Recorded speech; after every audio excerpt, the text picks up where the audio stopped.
استاد کی بے عزتی ایک قوم کی بربادی۔ آج کے دور کا سب سے بڑا المیہ یہ ہے کہ استاد کی عزت صرف تقریروں اور کتابوں تک محدود ہو گئی ہے۔ حقیقت میں استاد کی وہ حیثیت جو کبھی مقدس ہوا کرتی تھی، اب تماشا بن گئی ہے۔ شاگرد استاد سے علم حاصل کرنے کے بجائے اس پر جملے کستے ہیں۔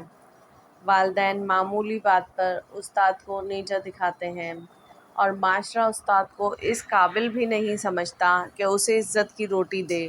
یہ وہی استاد ہے جس نے ہمیں الف بے پے سے روشناس کروایا، قلم پکڑنا سکھایا، لفظوں کو جملوں میں جوڑنا سکھایا، مگر آج کے شاگرد اسی استاد کو کلاس میں بے توقیر کرتے ہیں، اس کی بات کا مذاق اڑاتے ہیں۔ شرم آنی چاہیے ان والدین کو جو اپنے بچے کی غلطی چھپانے کے لیے استاد پر انگلی اٹھاتے ہیں۔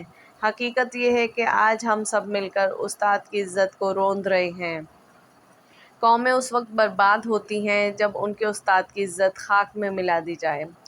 یاد رکھو، فوج ملک کی سرحدیں بچاتی ہے، مگر استاد تمہاری نسلوں کی سرحدوں کی حفاظت کرتا ہے۔ اگر استاد بے عزت ہو جائے تو تمہاری آنے والی نسلیں بھیگتے ہوئے چراغوں کی مانند بجھ جائیں گی۔ افسوس، ہم نے استاد کو نوکر سمجھ لیا، حالانکہ وہی دراصل معمار قوم ہے۔ یہ ذلت اور یہ بے توقیری جاری رہی تو آنے والی نسلوں کو نہ ہی علم ملے گا اور نہ شعور، اور نہ ہی کوئی اخلاق ملے گا۔ پھر رونا دھونا رہ جائے گا اور یہ قوم غلامی کی زنجیروں میں جکڑ دی جائے گی۔ مہربانی کر کے ذرا سوچیے۔ ویڈیو پسند آئے تو لائک، شیئر اینڈ سبسکرائب کریں۔ شکریہ۔